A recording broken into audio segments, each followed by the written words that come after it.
झाली या प्रळयी एकार्णव, अपार पाणी याची धाव, गिळी आपुला उगम तैसे करी. ते म्हणतात जेव्हा प्रलयाचा काल येतो त्यावेळी काय होतं की सगळा सागर जो आहे तो सगळा एक होतो, म्हणजे सगळं पृथ्वीच जलमय होते. त्यामुळे जलाचा उगम कुठून आहे, म्हणजे हा ओळ कुठून आला, हा ओढा कुठून आला, ही नदी कुठून आली, तिचा उगम कुठे, यातलं काही शिल्लक राहत नाही. एका जलाशिवाय काही राहत नाही. एकार्णव म्हणजे एकच सागर बनून राहतो. झाली या प्रळयी एकार्णव, अपार पाणी याची धाव, तिथे पाण्याला विलक्षण ओढ असते. गिळी आपुला उगम तैसे करी. ज्ञानेश्वर माऊलींनी दृष्टांताने सांगितलं की चांगदेवा आता तुला कसं करायचं आहे, काय व्हायचं आहे. तर म्हणाले हे जग आहे ते सगळं त्याच्या प्रकृतीला दूर सारून सगळं चैतन्यमय रूपामध्ये एकत्र कालवून टाक, एकत्र मिसळून टाक. हे सगळं एकदा एकत्र मिसळलं गेलं की त्यामध्ये तू मी हे जग, तिथे काहीही आता वेगळेपण शिल्लक राहणार नाही. म्हणून प्रलयकाली जलमय, अवघे चांगया जयी होय, तई मूळ उगमाचा तो ठाय, बुडवणी जल टाकीत असे. ते जल कुठून निर्माण झालं त्याचा उगम काही त्या ठिकाणी शिल्लक राहत नाही, ते सगळं जलमय झालेलं असतं. म्हणजे प्रलयकालीचे जे जल एकले एक आहे निव्वळ, प्रवाह उगमाचे ते खूळ, काही न मग उरत असे. मग म्हणाले काय होतं त्या प्रलयकाळी जेव्हा ते सगळं जल एकरूप होतं त्यावेळी ह्या जलाचा प्रवाह कुठला, उगम कुठला, किंवा आणखीन त्याचा शेवट. आता काय सगळं सागरच झाल्यावर शेवट कुठे व्हायचा. तर म्हणाले हे उगमही राहत नाही, प्रवाहही राहत नाही, शेवटही राहत, सगळं काही एक होऊन जातं. प्रलयकालीचे जीवन प्रवाह उगमाची मोडी खूण, आपणही राहे व्यापून निराश करून अवघ्यांचा. हे सगळे त्यातले जे भेद आहेत अंतर्गत ते सगळे भेद निघून जातात. म्हणाले पहा प्रलयाच्या आधी ते झरे प्रवाह दिसत होते, तेच नाहीसे झाले निरुते, जलप्रलय जयी झाला. या कशाचं वेगळं अस्तित्व राहत नाही. आता नामरूपे निर्धारी, उगम प्रवाहाचे परी, अस्ति भाती प्रियावरी, प्रलयकालीचे समजणे. आता ज्ञानदेवांचा हे आहे, अपार गिळी आपुला उगम तैसे करी. आता तैसे करीवर भाष्य आहे. या 3 ओळींचं झालं की ती एकच दृष्टांताने सांगितलेली गोष्ट आहे की प्रलयाच्या काळी जसं एकच जल राहतं, त्यामधला भेदभाव, नदी, सरिता, ओढे, नाले, नद काही फरक राहत नाही. तसं म्हणाले या ठिकाणचा भेद संपतो. आता तू काय कर, तैसे करी म्हणजे तू काय कर. आता नामरूपे निर्धारी, उगम प्रवाहाचे परी. मला ही जी नामरूपांमधला भेद आहे किंवा जी भिन्नता आहे ती भिन्नता अस्ति भाती प्रियावरी, प्रलयकालीचे समजणे. म्हणजे त्याचं असणं, ते प्रकट होणं आणि आपल्याला प्रिय असणं, असे जे त्याच्या ठिकाणी प्रत्येक वस्तूच्या ठिकाणी आपल्या अंतःकरणामध्ये जे विशिष्ट प्रवाह उत्पन्न होतात की अस्ति म्हणजे आहे, त्याचं अस्तित्व आहे. नंतर भाती म्हणजे ते आपल्याला प्रकाशित होतं. आपण जसं म्हणतो ना, हो इतकी वर्ष आम्ही बघत होतो पण आम्ही काय ऐकत होतो की इथे ज्ञानेश्वरी सांगतात, तिथे अमुक एक होतं, तिथे कोण दासबोध, कोणाची पारायणं, कोणाचे उत्सव, पण काय बा होतं हे माहिती होतं पण आम्हाला कधी ते काय उलगडलं नाही. आम्ही तिथून जात होतो पण आम्ही कधी बघितलं नाही. कारण का, ते आमच्या प्रकाशात येत नाही, ते आम्हाला त्याचा फारसा प्रभाव त्याचा आमच्यावरती पडत नाही. आणि मग प्रिय, मग आपण म्हणतो अहो त्याची आता इतकी गोडी लागली आम्हाला की आता असं वाटतं की आपण पुष्कळ काही ऐकावं. पण आयुष्यात पुष्कळ आधीपासून ऐकलं असतं तर पुष्कळ ऐकून झालं असतं. असं प्रत्येक गोष्टीत आहे. मनुष्य अशा अनेक गोष्टी बोलतो की अरे हे होतं पण आहे याची आम्ही काही जाणीव फारशी ठेवली नाही. जसं आपल्याला नेहमी सांगतात मोठी माणसं की वेळ फुकट घालवू नका. आयुष्यभर सगळे सांगत असतात की आपल्या वेळेचं कल्याण करा, गेलेली घडी काही परत येत नसते. हे सगळं सांगितलं की मोठी माणसं जेव्हा सांगितलं आपण तो बस आता पुढचं सगळं माहिती आहे तुम्ही काही बोलू नका आता आम्ही सांगतो. त्यामुळे कधी ऐकलं नाही. आता जेव्हा आपलं वय पुढे जातं तेव्हा आपल्याला कळतं आपल्या आयुष्याची आता किती वर्ष राहिली असती. म्हणजे काळ किती सीमित झाला. काळ सीमित झाला म्हटल्याबरोबर त्या काळाची किंमत कळायला लागते. जोपर्यंत आपल्या डोळ्यापुढे दिसणारी पुढची 10 वर्ष आहेत ती जेव्हा 25ची आहेत, 35ची आहेत, 40ची आहेत तोपर्यंत त्या आयुष्याबद्दल काही एवढी फिकीर नसते. आता पुढची दिसणारी 10 वर्ष जर 70ची आहेत, 75ची आहेत तर मनुष्य म्हणतो मिळणारं एक एक वर्ष आणि चांगलं आयुष्य हे आपल्याला ईश्वराची कृपा आहे. म्हणजे आता काही आपल्या हातातलं नाही. मग त्या प्रत्येक क्षणाची किंमत कळायला लागते की अरे हे मिळालेले इतके क्षण होते ते कसे वाया घालवले, पण आता वाटून काय उपयोग आहे. आणि म्हणून ह्या ठिकाणी त्यांनी असं म्हटलं की हे अस्ति भाती आणि प्रिय, जे प्रिय आहे, कारण आपल्याकडे म्हणून उपनिषदांचा सिद्धांत एकच आहे की त्या प्रियवरती आपण थांबतो. टाईमपास करायला आवडतो, आम्ही थांबतो. आम्हाला लोकांच्या बरोबर गप्पा मारत बसायला आवडतं, आम्ही मारत बसतो. काय कुठे इकडे तिकडे जाणं, वेळ घालवणं, आपल्या एंटरटेनमेंटच्या खरेदी, काय ज्या गोष्टी आहेत की ज्या अनेक गोष्टी मनाला उगाच वेळ घालवणाऱ्या असल्या तरीसुद्धा प्रत्येकाच्या बरोबर जायला आपण तयार असतो. कुणी म्हटलं खरेदीला येणार, हो आपल्याला काय, आपल्याला यायला आवडतं, आपल्याला बघायला आवडतं, आपल्याला हिंडायला आवडतं. तर हे जे प्रिय आहे तर ते प्रिय आम्ही आमच्या आयुष्यामध्ये करत राहतो. पण ते प्रिय श्रेय झालं म्हणजे जे श्रेयस्कर आहे, जे आम्हाला उपयुक्त आहे ते आम्ही प्रिय करून घ्यायला त्या ठिकाणी फारसे उत्सुक नसतो किंवा फारसे त्याच्याविषयी गंभीर नसतो की आम्हाला असं काही वाटत नाही गांभीर्याने असं करावं. तसंच चांगदेवा आत्तापर्यंत तुला कसं आयुष्य मिळतच होतं. देह पडायची वेळ आली की तू तुझा प्राण बाजूला काढून ठेवत होतास. तो काल येत होता, तो काल पुन्हा येत नाही. आपल्याकडे जे सांगितलंय जो क्षण नेमलेला आहे त्या क्षणापुरता काल येतो, तिथे ते नाही आहे म्हटल्यावर तो निघून जातो. तसं म्हणाले त्याच्या येण्याच्या काळी तुला तो काल समजत होता म्हणून तू त्या काळी तुला सावध ठेवत होतास. काळ निघून गेला की पुन्हा तुझ्या देहाने व्यवहार अशी 1400 वर्षे काढलीस. म्हणाले आता याचा काय उपयोग आहे, या नाम आणि रूपामध्ये किती दिवस अडकणार. आता नामरूपे निर्धारी उगम प्रवाहाचे परी. म्हणाले काय आहे त्याच्यामध्ये, हा चांगदेव आहे, हा कसा आहे, हा 1400 वर्ष जगला आहे, याच्याजवळ काय विद्या आहे, तर याच्याजवळ अनेक सिद्धी आहेत. हे एवढंच तुझी ओळख करून घ्यायची नाही. ही ओळख ठेवण्याकरता तू कशाकरता इतका अट्टहास करतोस, सोडून दे म्हणाले. आता ते त्याला उपदेश करतायत. या अस्तिभाती प्रिय रूपा तू दृढ धरून राही बापा, म्हणजे नाम आणि रूपा सहज नाश होईल. आता काय करशील, हे जे तुझं व्यवहारातलं अस्तिभाती प्रिय होतं, जे तुला व्यवहारात प्रकट वाटत होतं ते सोडून दे. आता हे जे रूप आहे म्हणजे ज्या रूपामध्ये तू प्राप्त, कोणतं, प्रलयकाली असणारी जी सगळी सरमिसळ झालेली सर्वम खलु इदम ब्रह्म ह्या भावाला प्राप्त झालेली जी स्थिती आहे त्या स्थितीच्या ठिकाणी राहा. तुझं जे दृष्टी आहे ती दृष्टी बदलून टाक. तो मीच आहे स्वयमेव हे बाणल्या विजातीय भेद तेथे नुठती की. आता हा परमात्मा जो हे सगळं आम्हाला निर्माण करून देतोय, त्याचं अस्तित्व, त्याचं प्रकाशणं, त्याचं आम्हाला प्रिय असणं. आता व्यवहार सोडला आम्ही, प्रकृतीतल्या ह्या गोष्टी आम्ही सोडल्या. मग आम्ही कोणत्या गोष्टी धरल्या, तर आम्हाला परमेश्वराच्या ठिकाणीच त्याचं अस्तित्व, त्याचं प्रकटणं, त्याच्याविषयीचं प्रिय वाटणं हे आम्हाला अधिक मोलाचं वाटायला लागलं. तर हे जे सगळं घडतं आहे ह्या सृष्टीमध्ये आम्हाला नामरूपात्मक जगाची जी भिन्नता दिसती आहे किंवा आम्हाला जे काही बघायला मिळतं आहे ते सगळं काय म्हणाले, तो सगळं निर्माण करणारा मीच आहे. म्हणजे या प्रत्येकाला अस्तित्वात आणणारा, त्याला भाती म्हणजे आमच्या ठिकाणी प्रकाशित करणारा आणि आम्हाला त्याच्यामध्ये प्रियाप्रिय म्हणजे द्वंद्व उत्पन्न करणारा हा परमात्मा नाही, हा मीच आहे. म्हणजे परमात्मा आणि मी अभिन्न नाहीच आहे. हे बाणल्या विजातीय भेद तेथे नुठती की.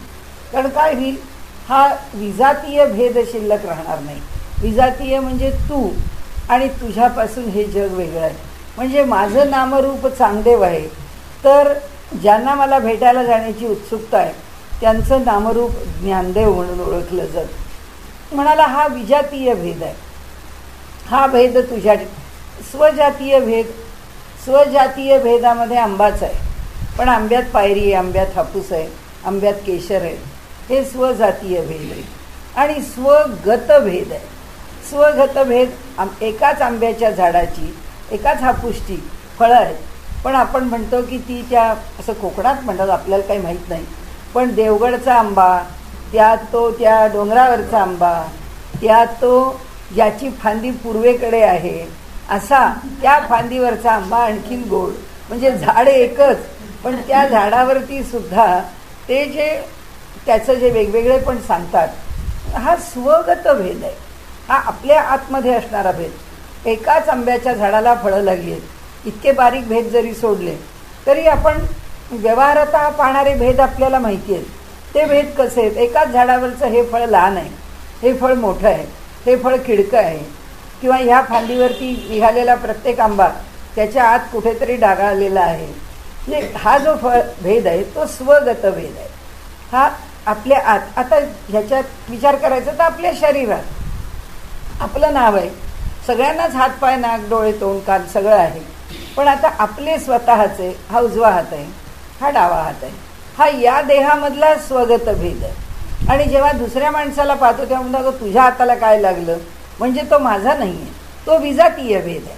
हातच आहे पण तो दुसऱ्याचा हात आहे, त्याची परिस्थिती काय आहे त्याची आम्ही चर्चा करतो. तर ते म्हणतात जेव्हा मी वेगळा आणि समोरचा वेगळा ही भावना जोपर्यंत तुझ्या ठिकाणी आहे आणि जेव्हा ह्या भावनेने तू व्यवहार करतो आहेस तोपर्यंत तुला या जगामध्ये वेगळे पण काही अनुभवायला येणार नाही. तू जे अनुभवशील ते एकाच पद्धतीचं अनुभवशील की ज्याच्यामध्ये नामरूपात्मक भेद तुला दिसतील, जे विजातीय भेद आहे. आता आपण त्या विजातीयाकडनं कुठे आलो? सजातीयाकडे आलो. आणि ते सजातीय भेद पण काही मान्य आहेत असं नाही आहे, त्यांनी मान्य नाहीच केले. सजातीयाच्या आत आलो ते स्वगत भेद आहे, ते पण त्यांनी नाही मान्य केले. मग त्याच्या पलीकडे काय? भेदच नाही. विजातीय पण नाही, सजातीय पण नाही, सजातीयामध्ये स्वगत पण नाही, काहीच नाही, भेद नाही. मग भेद नाही ही स्थिती काय? एकत्र सगळ्या कालवलेल्या सागरासारखी आहे. ही सबंध पृथ्वी त्याला जलमय झालं आहे. मग त्याला सागर म्हणा, त्याला जलप्रवाह म्हणा, त्याला सरिता म्हणा, त्याला नद म्हणा, सगळं काय जे आहे ते एकच आहे. सगळ्या पृथ्वी तलावरचे जे सागर आहेत ते एकमेकांशी भिडलेले आहेत. तसा आता तू हा माणूस वेगळा आहे, ते गाव वेगळं आहे, त्याची जाण वेगळी आहे, हा भेद मनातला सोडून दे.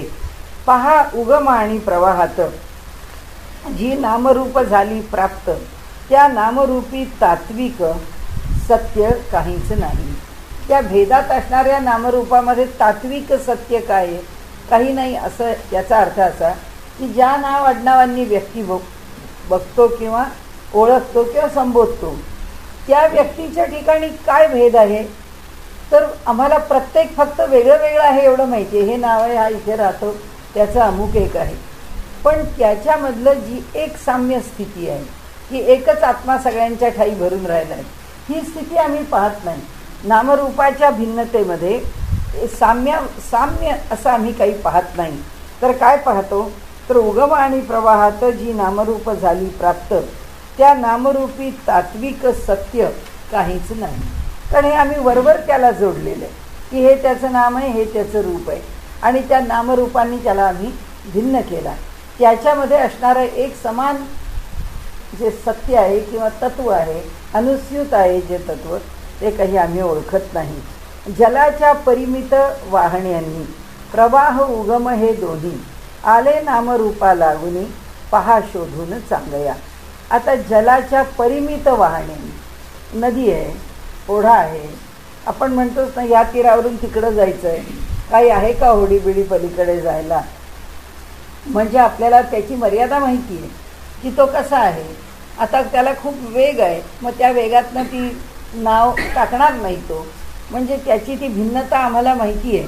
तर तसं ते आत्ता इथे आपल्याला सांगतायत की जेव्हा जलप्रवाहाला एक सीमा आहे, एका मर्यादित स्वरूपामध्ये तो वाहतो आहे, तेव्हा त्याचे गुणधर्म आम्ही वेगळे वेगळेपणाने सांगतो आहे की तो असा आहे, तो तसा आहे, त्याचं स्वरूप असं आहे. म्हणून तेव्हा जल जेव्हा वाढते, नाही चुकून देत, आले नामरूपा लागुनी, पहा शोधून चांगया. तर प्रवाह आणि उगम या दोन्ही गोष्टी भेदाने केव्हा करतात? जेव्हा ते त्यांच्या एका मर्यादेमध्ये वाहतात. मग आपण गंगा प्रदक्षिणा करतो, मग आपण गोदावरी प्रदक्षिणा करतो.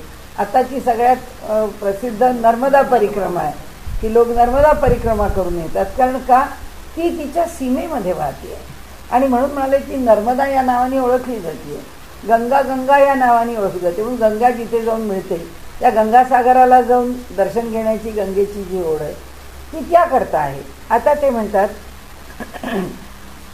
उगम प्रवाह ऐसे म्हणती आणि जलाला दाविती, जल हे अस्तित्व निश्चिती, त्या दोन्ही नावापुन. जेव्हा उगम म्हणतात त्या जलाचा होतो आणि जेव्हा प्रवाह आहे म्हणतात त्या जलाचा, त्यावेळी काय होतं की जल हे अस्तित्व निश्चिती, त्या दोन्ही नावातून. म्हणजे वाहणारा प्रवाह पण जल आहे, उगमाच्या ठिकाणी पण जल आहे. मी त्यांनी काय सांगितलं आपल्याला की त्या दोघांच्यामधली समान गोष्ट कोणती आहे. ते सांगतात या दोघांमध्ये समान काय आहे. उगम म्हणजे प्रवाह नाही आणि प्रवाह म्हणजे उगम नाही हे आम्हाला कळलं. किंवा हा प्रवाह जिथे जाऊन मिळाला, तर जिथे जाऊन मिळणं आहे तो जो शेवट आहे तो म्हणजे उगम नाही आहे, हेही आम्हाला कळलं. पण ह्या सगळ्यामध्ये अनुस्यूत असणारी एक गोष्ट आहे की सगळ्या ठिकाणी जल मात्र समान आहे. तर म्हणून ते म्हणतात तेच जल जेव्हा वाढते, आपले आपण एक उरते, तेव्हा उगम प्रवाह विलयाते जाती बाबा. ज्यावेळी म्हणाले त्या जलाची सीमा संपते आणि ते जल सर्वदूर एकत्र कालवलं जातं, तेव्हा म्हणाले काही वेगळं राहतच नाही. ते जल या जलरूपानेच आपल्याला समजतं. प्रवाह आणि हे नष्ट होतात. म्हणून अपरोक्ष निश्चये साचे, देहादिकाच्या ठिकाणचे, या अनात्मक प्रवाहाचे निर्मूलन करिका. म्हणून काय म्हणाले अपरोक्ष निश्चये साचे. हा मराठीतला अपरोक्ष नाही, संस्कृतातला आहे. म्हणून अपरोक्ष म्हणजे कुठल्याही प्रकारे आमचे प्रत्यक्ष, नाहीतर आपण अपरोक्ष म्हणजे अप्रत्यक्ष. माझ्या अपरोक्ष कशाला बोलली असं आपण म्हणतो की अपरोक्ष म्हणजे माझ्या मागे मागे नाही, हा अपरोक्ष आहे ते प्रत्यक्ष. म्हणून अपरोक्ष निश्चये साचे, देहादिकाच्या ठिकाणचे, या अनात्मक प्रवाहाचे निर्मूलन करिका. आता म्हणून स्वच्छ निश्चयाने प्रकट निश्चयाने एक करावं की देहादिकाच्या ठिकाणचे, आमच्या देहाच्या ठिकाणी या अनात्मक प्रवाहाचे निर्मूलन करिका. म्हणजे देहासी तादात्म्य पावलेली जीवदशाती टाकी भली, तेव्हाच ती उरलेली आत्मवस्तू मी हे कळे. म्हणजे काय करायचं म्हणतात ते. म्हणून अगदी प्रत्यक्ष निश्चयाने आमच्या देहाच्या ठिकाणी जे नामरूपात्मक आहे, म्हणजे जे नाशवंत आहे ते टाक, म्हणजे देहासकट सगळंच टाकलं गेलं. मग राहिलं काय, त्याच्या मागे असणारं एक तत्व. हां, या अनात्मक प्रवाहाचे निर्मूलन करिका. म्हणजे देहासी तादात्म्य पावलेली जीवदशाती टाकी भली, त्याच्या ठिकाणी आलेला जो जीवभाव आहे तो टाकला जातो.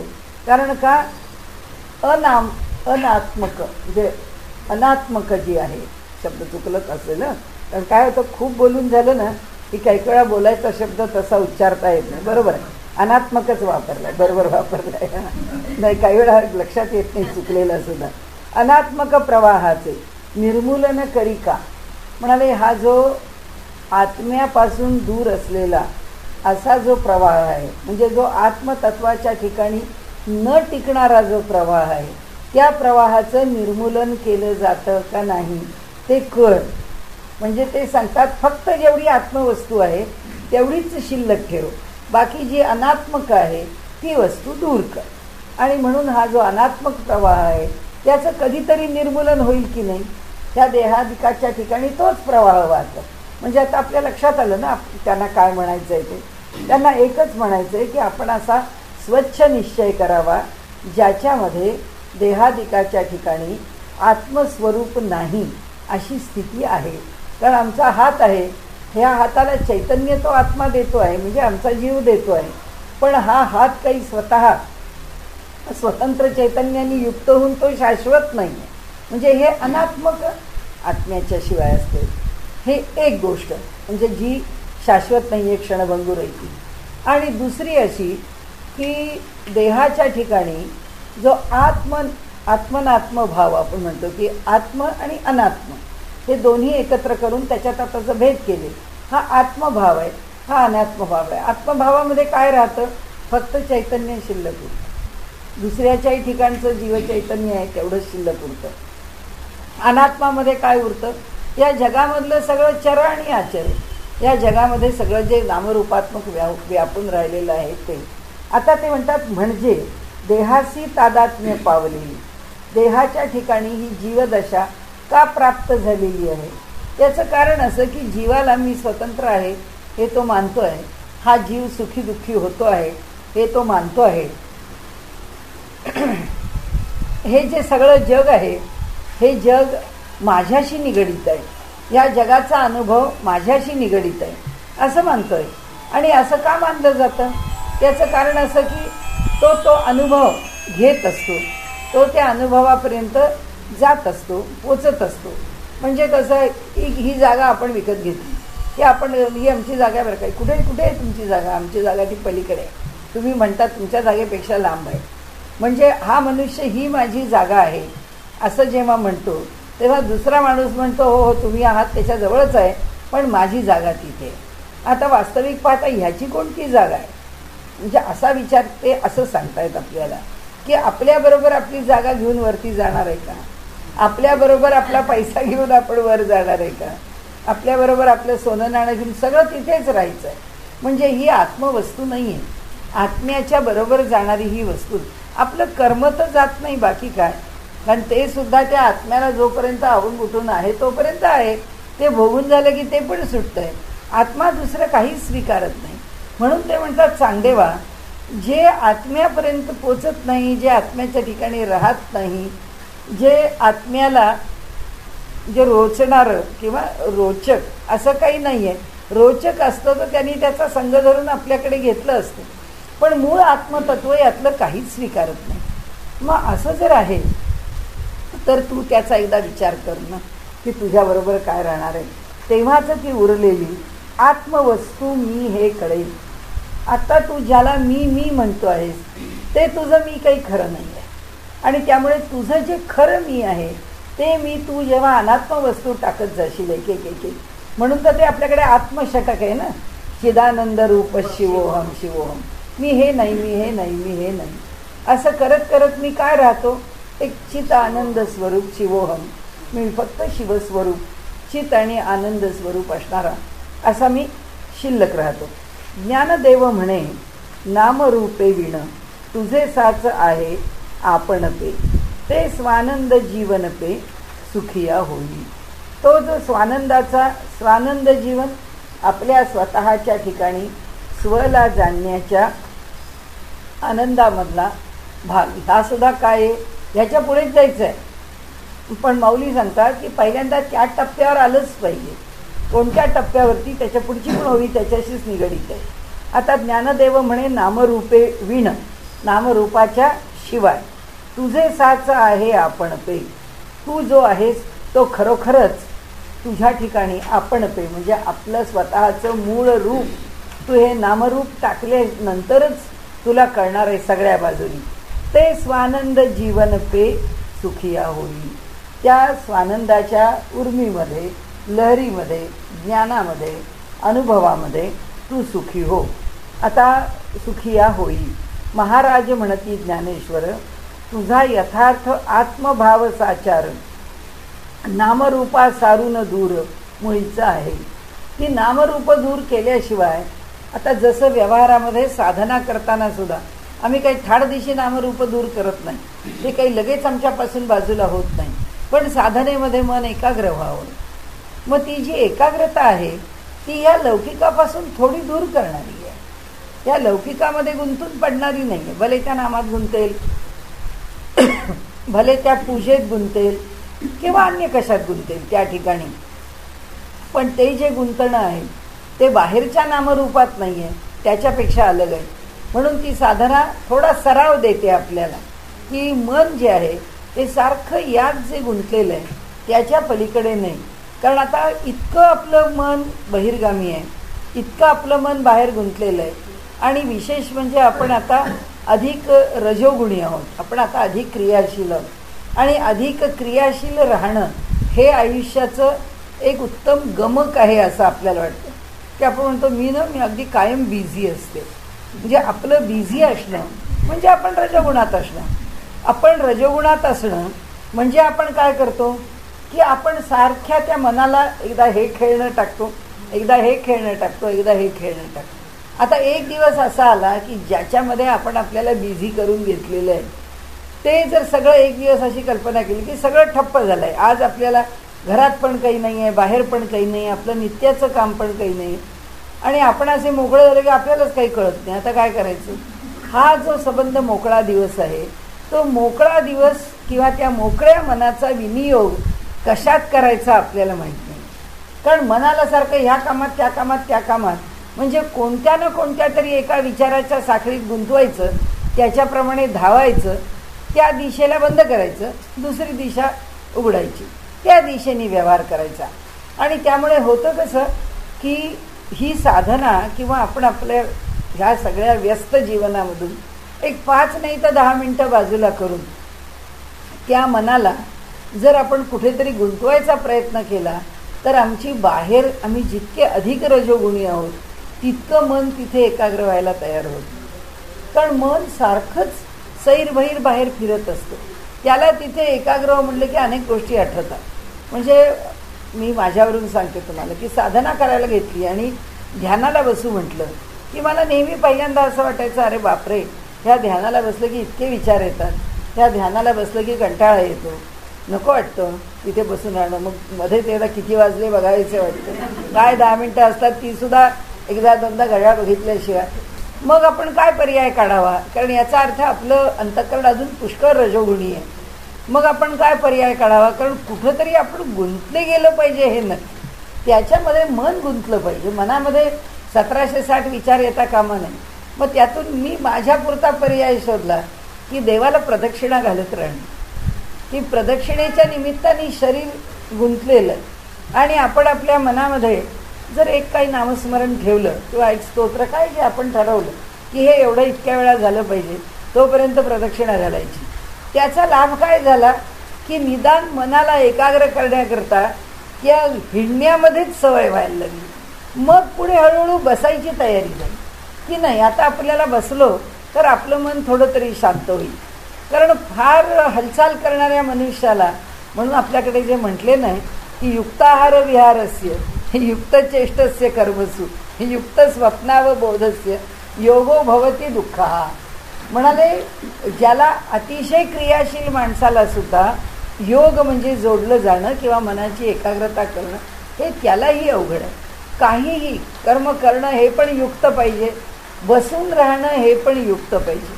म्हणजे आपल्या बुद्धीला आपण जर शांत ठेवलं तर पुन्हा काय होतं, ती बुद्धीची शांतता आहे का त्या बुद्धीला आलेली एक आलस्य किंवा मंदपण आहे. कारण होऊन जातं, आपण जर तिच्यापर्यंत काही पोचवायचंच नाही ठरवलं, प्रत्येकाचे लाभ तोटे, की आपण आपल्या बुद्धीपर्यंत काही पोचवायचं नाही ठरवलं की हे बाहेरचे चाललेल्या ज्या गोष्टी आहेत ना त्या फारशा आत घुसतच नाही. त्यामुळे त्याच्यामुळे होणारी जी व्यग्रता आहे बुद्धीची, ती व्यग्रता दूर होते. पण असं होता होता त्या बुद्धीला अशी सवय लागते की तिच्याकडे काहीच घेण्याची म्हणजे रिसेप्शन, काही स्वीकारण्याची, ते आपल्या ठिकाणी त्याला शोषून घेण्याची म्हणजे ॲब्सॉर्ब करण्याची किंवा ते आपल्याला जाणून घेण्याची आणि त्याच्यातून काहीतरी विचार किंवा काहीतरी निर्णय घेण्याची. कारण काय आहे, जेव्हा ते ट्रान्सेंडेंटल मेडिटेशन TM करतात तेव्हा त्या TMमध्ये असा विचार आहे. अनेक ठिकाणी योगाच्या पातळीवर आपण अमृतानुभव घेताना आपण पुष्कळ वेळा याचा विचार केला की आपण ध्यान करतो म्हणजे काय करतो, आपण ध्यानाला बसतो म्हणजे काय करतो. त्या ध्यानातून मनाला शून्याकडे नेतो का मनाला लयाकडे नेतो का मनाला बधीर करतो. कारण चैतन्यशीलच ध्यान असलं पाहिजे.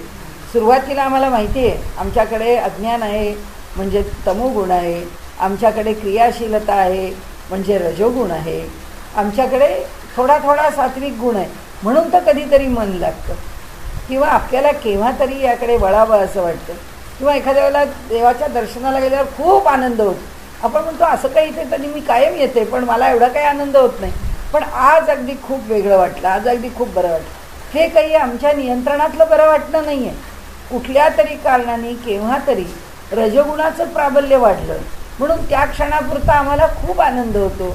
तो आनंद सात्विक असतो, तो आनंद निर्विषय असतो, म्हणून तो आम्हाला अधिक आनंद देऊन जातो. पण ह्या सगळ्या ज्या गोष्टी आहेत ना, या गोष्टी तशा फारशा लाभदायी नाही. आणि लाभदायी नाही मी त्याला हुकमी पण नाही.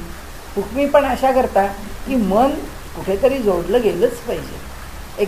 जसं सुरुवातीला ध्यानाला बसलं तर नाही मन फार लागत.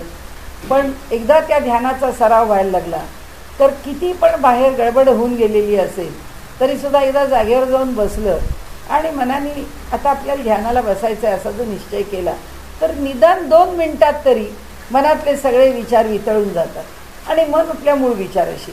पण याला आपल्याला अभ्यास करायला पाहिजे. तर इथे त्यांनी असं म्हटलं आहे की चांगदेवा आता ते तेवढे एका आमच्या 5-50 वर्षामध्ये आम्ही इतकं ज्ञान गोळा केलं आहे. आता चांगदेवानी 1400 वर्षात किती गोळा केलं, कारण आम्ही या सगळ्या एवढ्या वृत्ती निर्माण केल्या आमच्या आयुष्यात. लहान असतो म्हणजे आपल्याला नेहमी कळतं. आणि एवढंच नाही तर आपल्याकडे अध्यात्माकरता असं म्हणतात लहान वयापासून या मार्गाकडे वळावं. त्याचा लाभ काय आहे? समजा 12, 15, 16, 18, 20 या वयापर्यंतचं आपलं आयुष्य आपण आठवलं की आपल्याला कळतं आपल्याकडे जी निरागसता होती, जी निष्पापता होती, त्या प्रत्येक गोष्टीच्या बद्दल जी एक उत्कटता होती. घरी पाहुणा येणार म्हटलं की सुद्धा आपल्याला आनंद असायचा, सण आला म्हटलं तरी आनंद असायचा. आणि त्या आनंदामध्ये एक निरागसपण आहे, त्या आनंदामध्ये एक वेगळ्या प्रकारचा निष्पाप भाव आहे. आता पाहुणा येण्याचा आनंद होईल त्याच्याशी त्याची एक कुंडली मांडलेली आहे त्या पाहुण्याची. कारण आता तो कसा येणार, काय येणार, त्याला काय द्यायचं, त्याला काय घ्यायचं, तो किती आपल्या जवळचा आहे, तो किती आपल्याला हे काय मिळवतो आम्ही आयुष्यभरामध्ये, हे ज्ञान मिळवत जातो तसं आमच्या मनावरती फुटत चढवत जातो.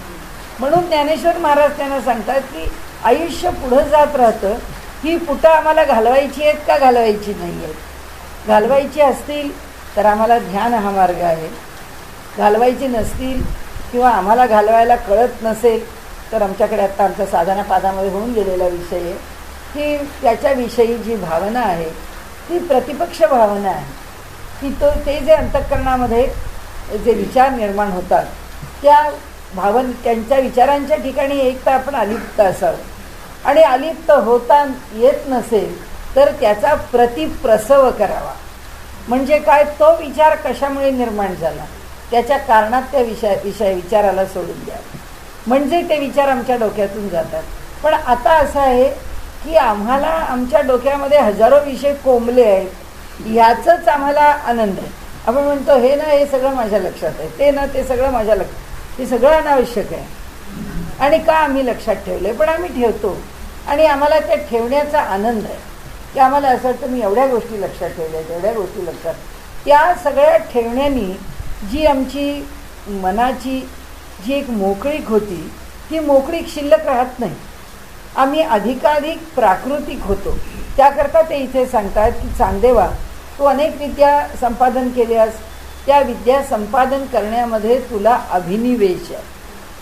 म्हणजे मी नेहमी म्हणते की एक सगळं हे पाप प्रवचनकारांनी करावं. त्याचं कारण आहे त्यालाच उद्योग करायचा आहे बोलत बसण्यास. त्यांनी या गोष्टी लक्षात ठेवल्या पाहिजेत, त्यांनी त्या गोष्टी पाठ केल्या पाहिजेत, त्यांनी त्या गोष्टीवर चिंतन केलं पाहिजे. बरं हे सगळं येणार आहे का उपयोगाला? ते म्हणतात चांगदेवा तू तुझ्या मनातून हे सगळं काढून टाक. तुला आता कुठे जायचं आहे, ह्या सगळ्या ज्या वृत्ती आहेत या वृत्ती एक एक दूर कर. आणि काय कर, ज्ञानदेव म्हणे नामरूपे विण, त्या नामरूपातनं जगातल्या कोणत्याही ज्ञानाला साच आहे आपण ते. आपले पण जे आहे ते खरं वेगळंच आहे. आणि म्हणून विण तुझे साच आहे आपण ते, ह्याच्याशिवायचं जे तुझं रूप शिल्लक उरणार आहे ते तुझं खरं रूप आहे, ते तुझं रूप आहे असं तू लक्षात घे. ते स्वानंद जीवन ते सुखिया होईल. आणि त्या स्वानंद जीवनामध्ये, त्या स्वानंद रूपामध्ये तू सुख मिळवण्याचा प्रयत्न कर किंवा तू सुखी हो. म्हणजे मग माझं मूळ रूप कोणतं आहे हे समजायला त्याला काय करावं लागेल, हे सगळं दूर करावं लागेल.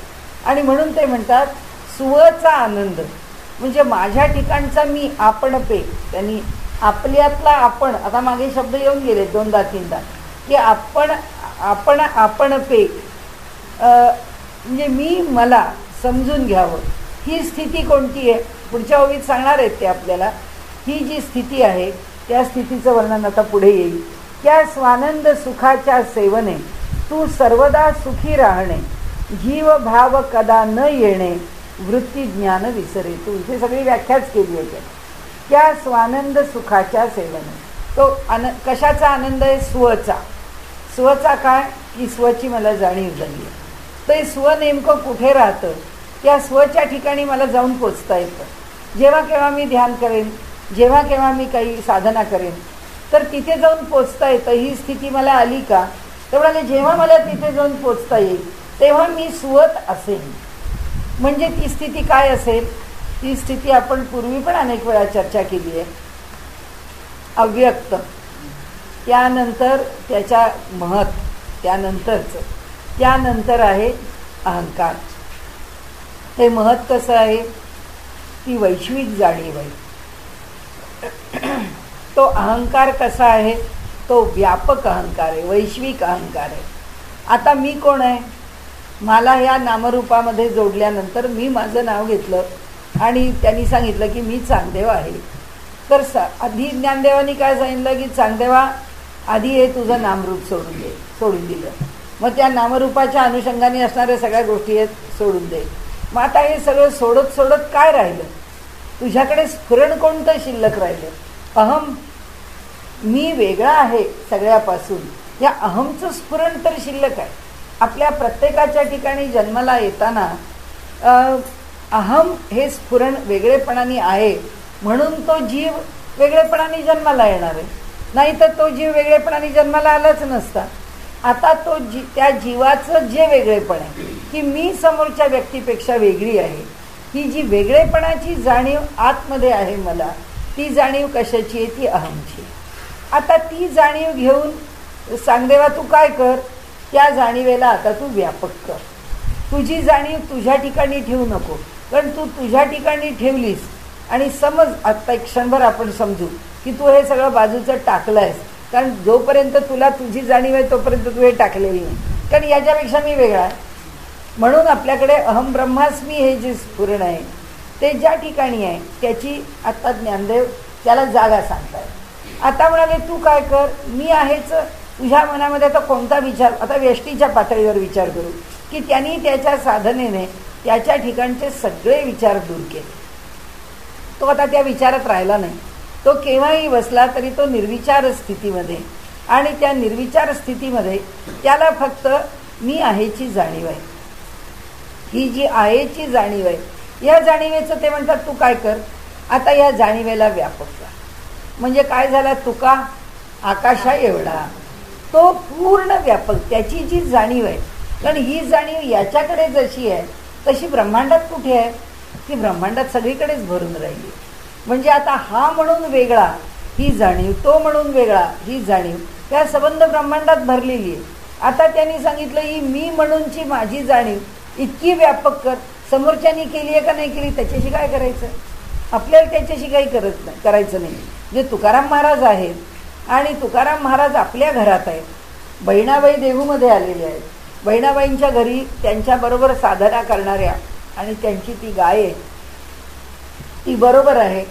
आता त्या गाईला हा मंबाजी मारतोय आणि इतका मारतो आहे त्याला की त्या गाईच्या अंगावरती खूप वळ उमटत आहेत. त्या गाईच्या अंगावरती उमटणारे वळ तिथे तुकाराम महाराजांच्या घरी त्यांच्या अंगावर उमटत आहेत. का उमटले, कारण हा जो स्वतःचा एक माझ्या ठिकाणी सीमित असलेला जो अहंकार आहे किंवा जाणीव आहे, ती जाणीव इतकी व्यापक केलेली आहे की त्या व्यापक जाणीवेमध्ये त्यांना ज्या जाणीवेचं स्फुरण आवश्यक आहे असं वाटतं आहे, त्या जाणीवेचं स्फुरण त्यांच्यापर्यंत पोचू शकतं.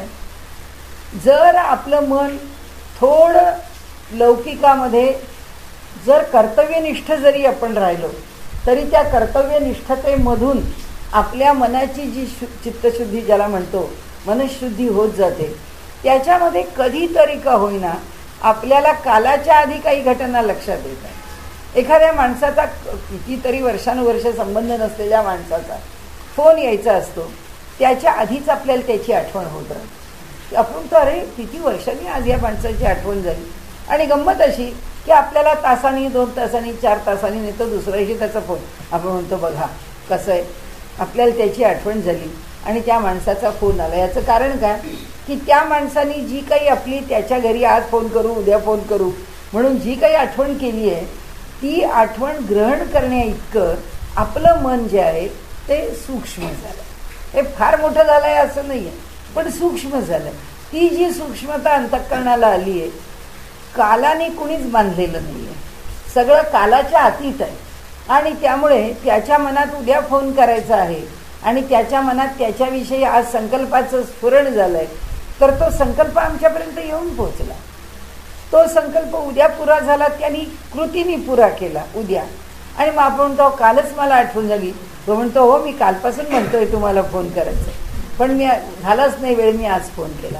हे जे आहे ना, हे तुकाराम महाराजांनी जे म्हटलंय ना की हा तुका व्यापक झाला, किंवा ज्ञानेश्वर महाराज म्हणतात हे विश्वची माझे घर, ऐसी मती जयाची स्थिर, किंबहुना चराचर आपणची जाण. तो स्वतःच सगळं चराचर झालं, तो सगळ्यांमध्ये भरून आहे. मग आता तो सगळ्यांमध्ये भरून येतो. सगळ्या आता याला त्या गाईला मार पडला तर तुकारामांच्या अंगावर पडला, असे मार अनेकांवर पडत असतील, सगळे तुकाराम मारच खाणार का? नाही म्हणते.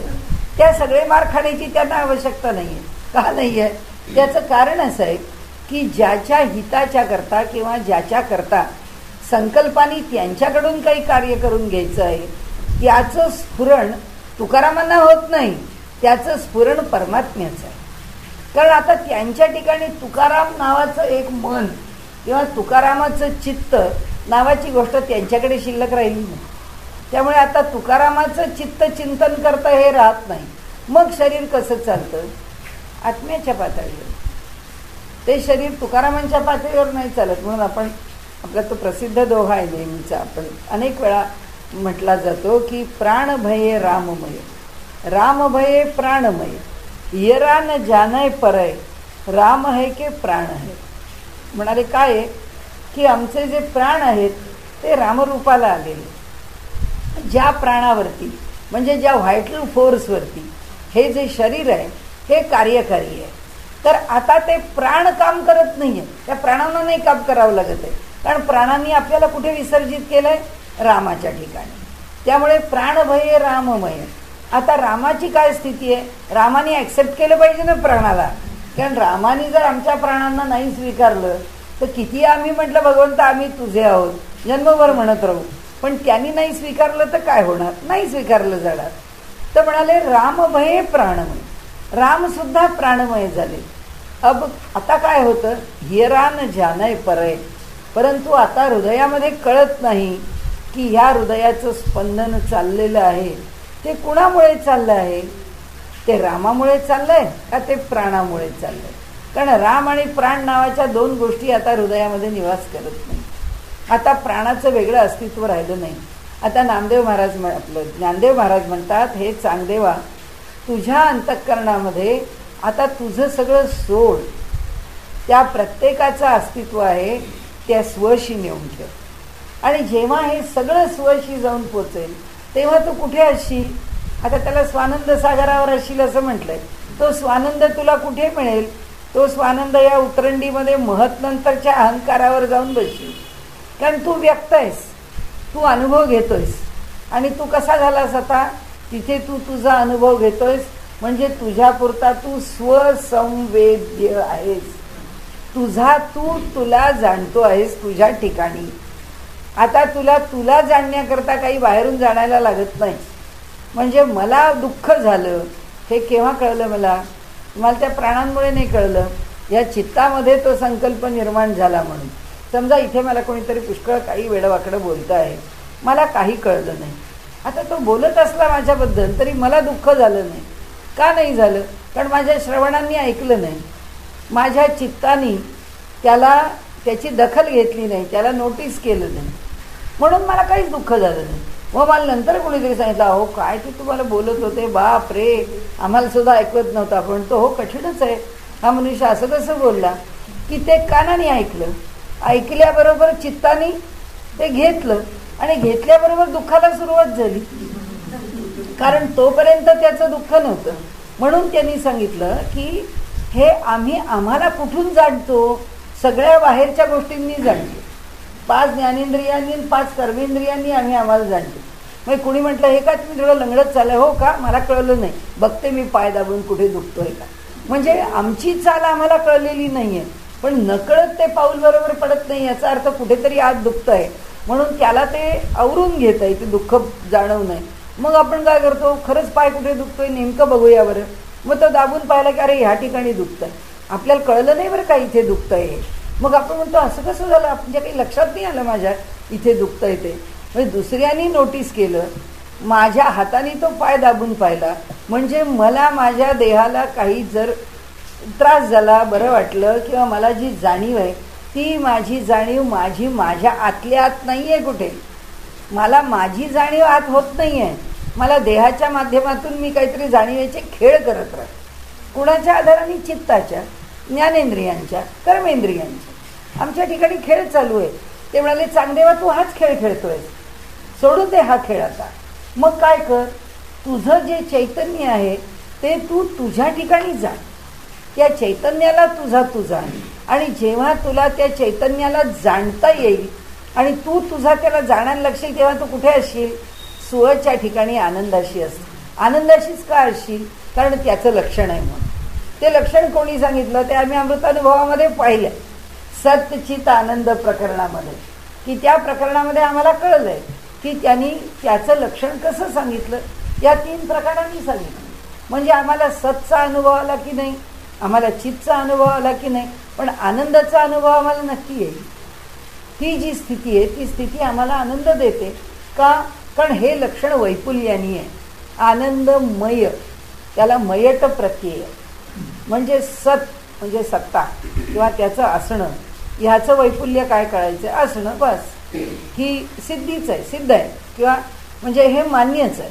नंतर चित, ते चैतन्य मात्र आहे, मान्यच आहे. त्या चैतन्याचा आविष्कार वेगळा काही घडायचा नाही आहे, त्याची जाणीव आहे की ते चैतन्य मात्र आहे, ते सत आहे, त्याची सत्ता आहे, याची जाणीव आहे. कारण त्याच्याशिवाय हा देह चालणार नाही. पण अनुभव कशाचा आहे? आनंदाचा आहे. कारण त्याचं जे तिसरं लक्षण हे तत्त्वज्ञानाने घेतलेलं आहे, आम्ही त्याला लावलेली लक्षणं आहेत. म्हणून अमृतानुभवात काय केली? ती लक्षणं सगळी उडवून टाकली, कारण ती शब्दाने दिलेली लक्षणं आहेत ईश्वराची. आता हा जो अनुभव आहे, हा जेव्हा स्वतःला अनुभवतो तेव्हा ते काय म्हणतात? त्या स्वानंद सुखाच्या सेवने तू सर्वदा सुखी राहणे. आता तू तुझ्या स्वतःच्या ठिकाणी जोडलेला राहा, आणि तू स्वतःच्या ठिकाणी जोडलेला राहून तू काय कर?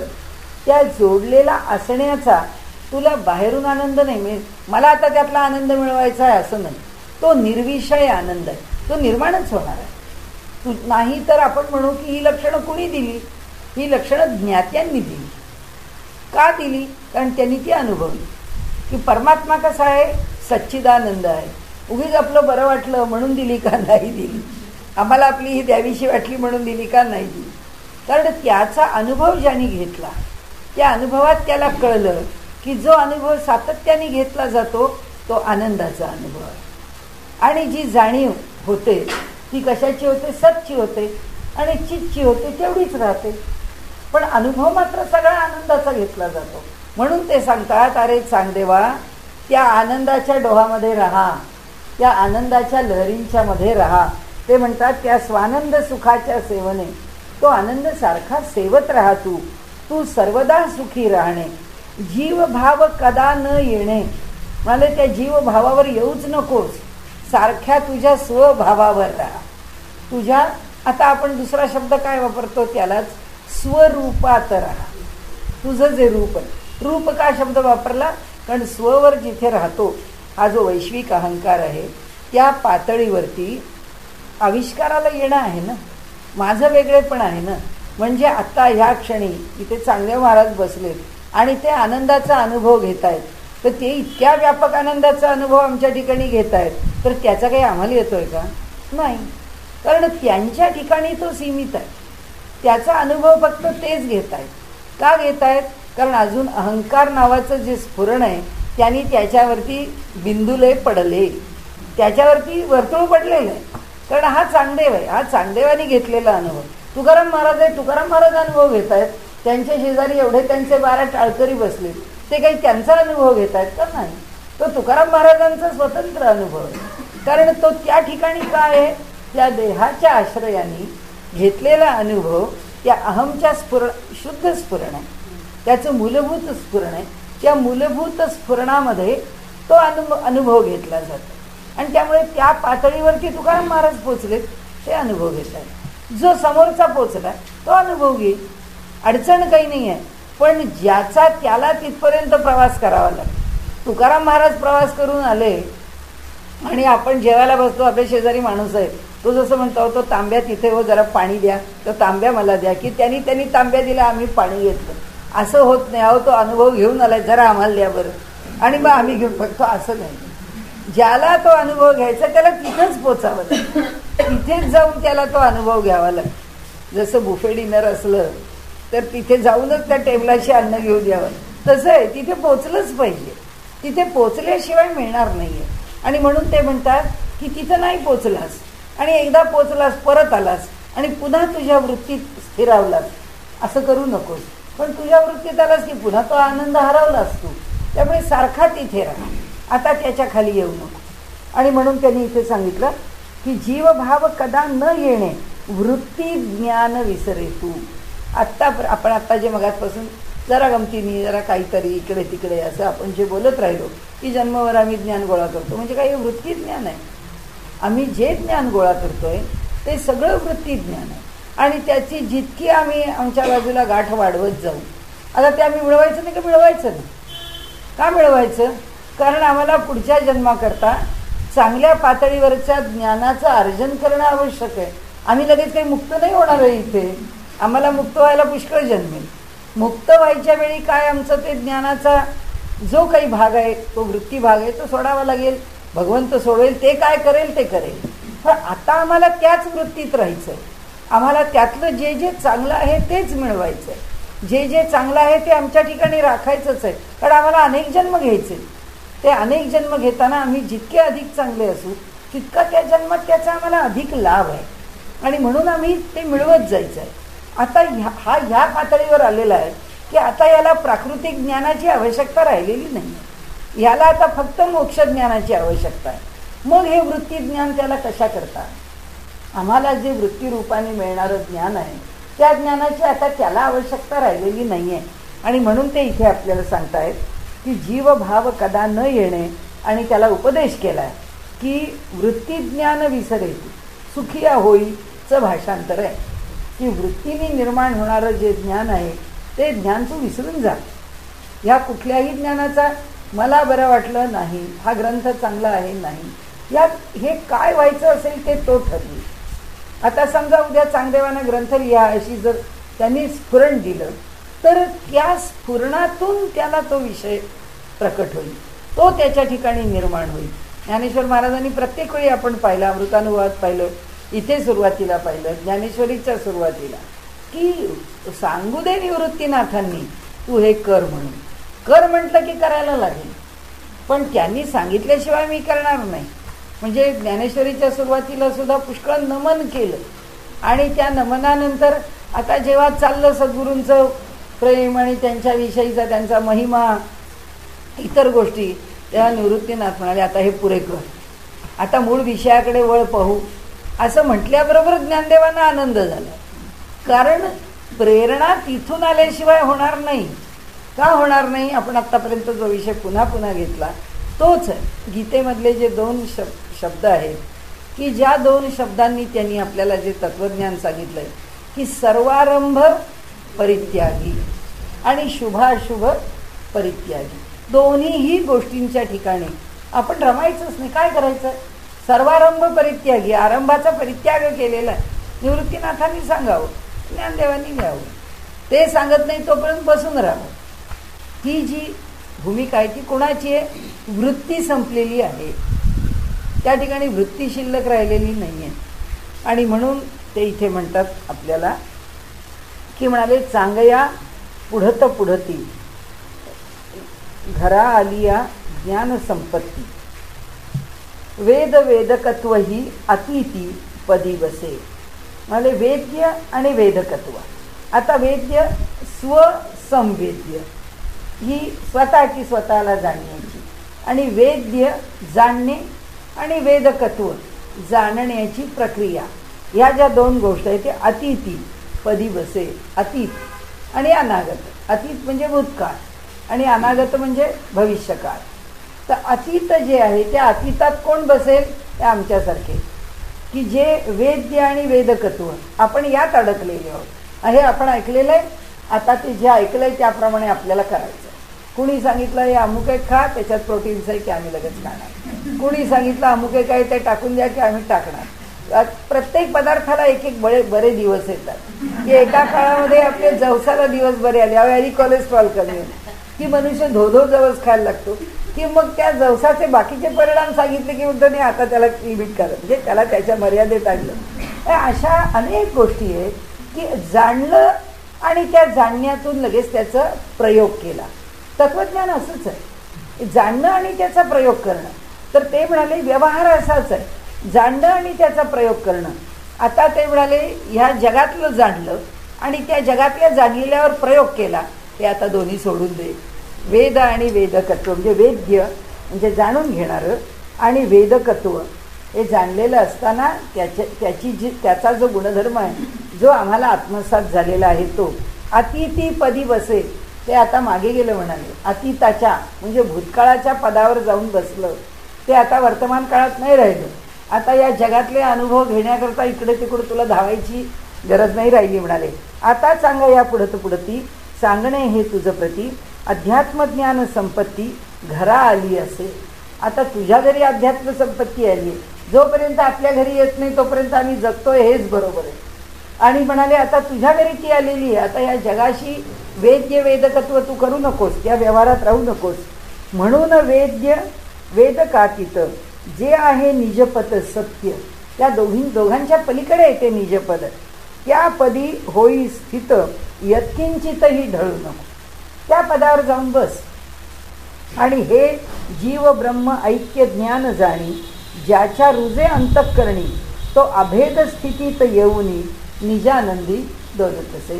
हे ब्रह्माशी होणारं ऐक्यत्वाचं ज्ञान आहे. हे कुठे आहे? अजून आपण जिथे आहोत ते सगळं स्वरूप स्थिती म्हणजे त्या अहमस्फुरणच्या ठिकाणी याला ते मी ज्ञान घेतो आहे याची जाणीव आहे, तो आनंद आहे ह्याची जाणीव आहे, की मी ब्रह्माशी ऐक्यपदाला आलोय, ऐक्य पावलोय, जाणीव आहे. अजून जाणीवेच्या पलीकडे गेलेला नाही. अनुभव नावाची गोष्ट अजून जाणीवेत आहे. आणि म्हणून ते म्हणतात जे जीव ब्रह्म ऐक्य ज्ञान जाणी ज्याच्या हृदय अंतःकरणी तो अभेद स्थितीत येऊनी निजानंदी डोलत असे. ही जीव ब्रह्मैक्य स्थिती पूर्ण ठसावल्या निश्चिती भेदाची ती भेटस्थिती मुळी न तेथे राहता. आता कुठला भेद राहत नाही. मग हे ज्ञेय ज्ञाता हे वेद्य वेदकत्व तत्वता हे न राही सर्वथा त्याच्या ठाई. त्याला हेही बाहेरून जाणणं. कारण का? कारण मन संकल्प विकल्प करायला आता राहिलं नाही. मनाचं काय झालं? अमन झालं. मन त्याच्या पलीकडे गेले, उन्मन झाले, मनाच्या तो पलीकडे गेला. एक बुद्धी भेदे करून पहा आकाश असून घटाकाश महदाकाश ऐसे दोन भेद त्यात वाटती. पाहू गेल्या विचारे भेद तेथे मुळी न खरे पृथकपणे न वावरे आकाश ते केव्हाही.